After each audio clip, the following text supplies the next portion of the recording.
And we are back. Welcome back to another video. If this is your first time, welcome. If this is a return visit, also very much welcome. Appreciate you coming back. Shows that what we're doing at the moment is insightful. It's always good to have return people coming to watch this content.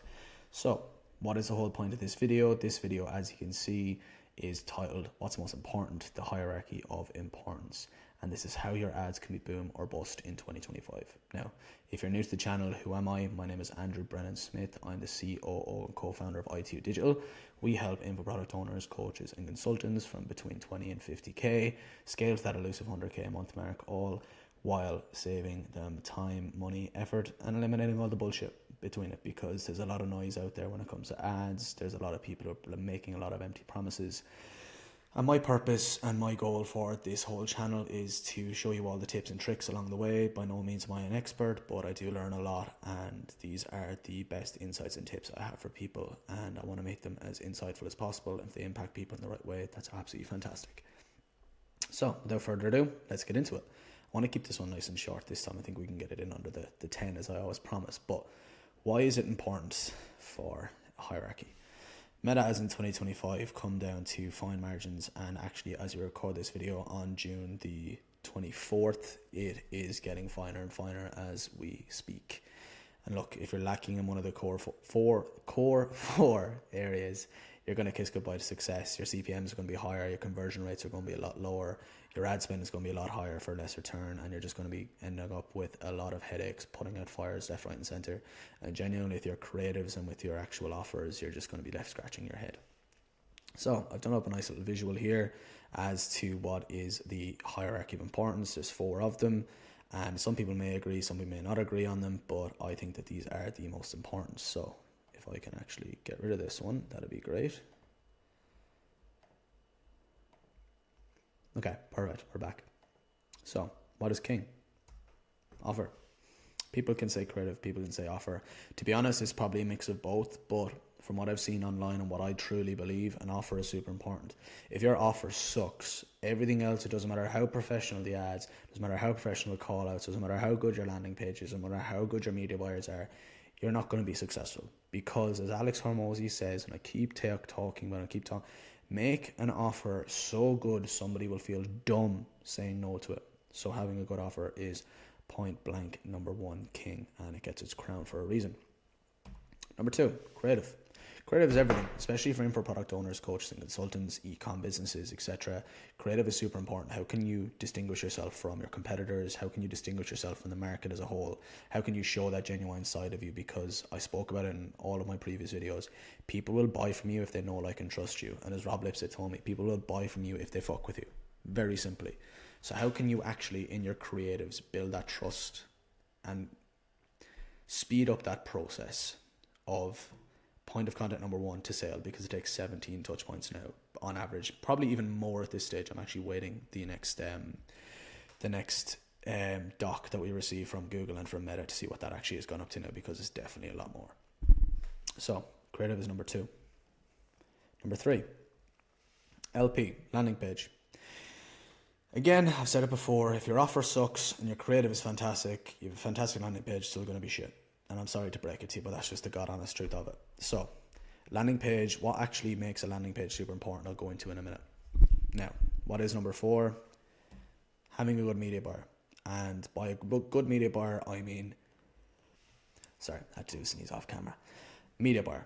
And what do I mean by a good media buyer? A media buyer who actually knows what they're doing, because there's a lot of media buyers out there and a lot of people who say that they can do stuff and they can't, and they end up just coming in, taking their money and being happy enough just to get mediocre results. And that is one thing that we push ourselves not to do every single day. So what are we doing here? So number 1, have our offer. This is going to be breaking down exactly into it. So how should your ad actually look as a whole? Your ad has 3 different sections to it: your hook, your offer, and your call to action. You can have your main body, whatever you want to call it. Hook grabs your attention, makes people stay. This is your hook, right? Super important. Talk about a load of other videos. Your ad, then you have your offer. That makes them stay. So once you get them hooked in, the offer makes them stay. Hormozy make an offer so good people feel dumb saying no. CTA, then, where do you want them to go? What do you want them to afterwards, after you explain your offer? Because once you tell them your offer, if it's good, they are literally going to want to buy straight away. So make it easy for them. Tell them where you want to go. So, good offer. Going to have lower CPMs because the market and Facebook's going to see that this is class. People love it. So you're going to have lower CPMs, going to show it to a lot more people because Facebook will get more money the more you spend. And if your product is good, you're going to want to spend more money. You're going to get increased conversions. Going to have a higher hook rate if you have a good offer, simply because people want to stay longer. They want to know what you're offering. And if you're a well-established brand and a well-established offer, if you've got a good personal brand, you're cooking. And then you're going to have healthier CPP and CPL. Now, what is a bad offer? If you have a bad offer, I'm afraid to break it to your brother and sister, but you're basically going to be throwing money in the bin. And that's just the honest truth. So, offer is super important, and that is hence why it is number one in the hierarchy of importance. Number two, we're creative. What types of creatives are you running? I'll explain it into two different things. I always like to test statics and videos. I think it's always healthy. People will say the videos take up trumps 99% of the time. They do, but you never know, a static can land, and I actually will have a bank coming soon of all these statics that we're doing, all the winning videos that we have, all our winning scripts, etc.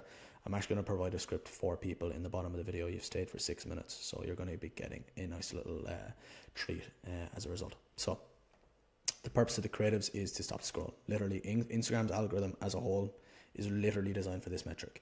What are the chances and what is the likelihood that somebody who's scrolling through their page, doom scrolling, is going to stop or come back to your ad or come back to your piece of content, for example? That is literally what the algorithm is built for. And if people tell you different, maybe they're right. I'm just telling you what I see and what I've been told. So you want to stop the scroll. It's simple. So with statics, what do you need to be? They need to stand out. What are they typically used for? To warm cold traffic through curiosity and click-throughs. You want them to click them through. You want to hit them with your middle of funnel campaigns where that is more value-added videos, customer-led. I'll go into that in a second. Retarget warm leads with credibility or proofs. Going to have your kind of screenshots of your Slack channel, screenshots of your school community, etc., etc. And then just there to complement the video creatives with fast scroll stop, thumb stoppers. Simple as. So what are actually high-performing statics? You have a product-focused, benefit-focused. Us versus them creatives always work really well. Your course versus their course. Testimonials, always good. Stats and insights, always good to see what the stats and insights are looking like. And a carousel. Carousels are always super important.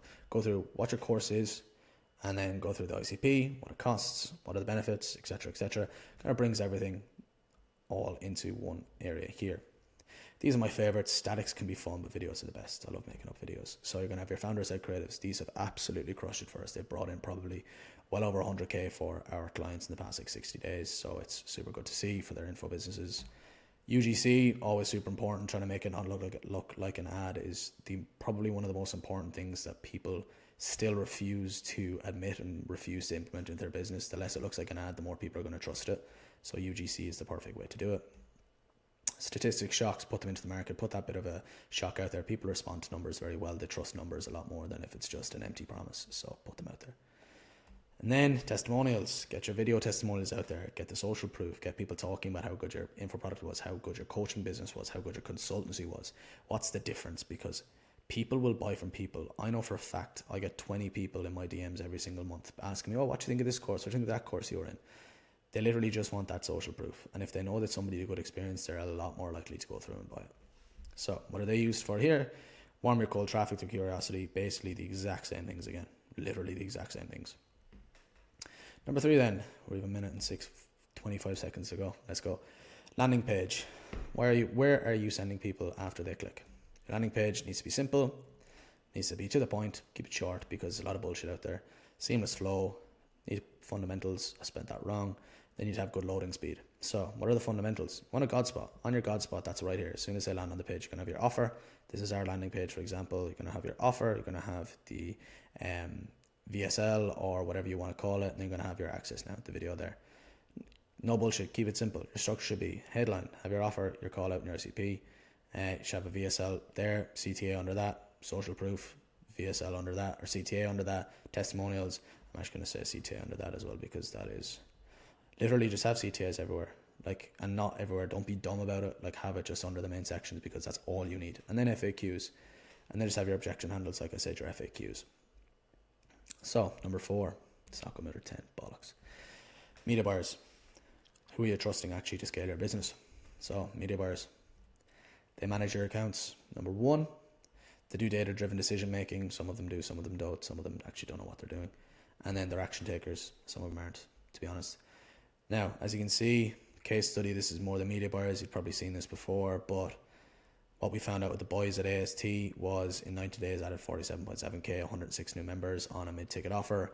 Then back to basics, we focused on everything. Don't need to bore you with all those information. Why did this all work? Our ecosystem model, I spoke about it in all the videos so far, and buying our trust-driven creatives, that's our UGC, founder-led stories, etc., etc. You can see them here. I'm going to link that document in the business below, and here's a really simple breakdown of the funnel. Now, that is literally the exact breakdown of the hierarchy of importance. This is all you should focus on in your business at the moment. If anyone tells you anything different, they're telling you a lie. Focus on these 4 things as you can see them right here. Focus on them in that order. Fix your offer first. If there's something wrong, go back to offer. Then move on to creatives, landing page, media buyer. From there, you're going to have a fantastic ecosystem. You're going to grow exponentially, and it's going to be sick. And look, if you found this video insightful, I'm going to try and keep this under 11 minutes. If you found this video insightful, drop a like, drop a thumbs up, drop a comment, and subscribe to the channel. The more likes, more comments we get, the more we'll grow. More subscriptions we get, the more we'll grow as well. And simply just goes to show that the algorithm and the videos are actually valuable to people. So, peace.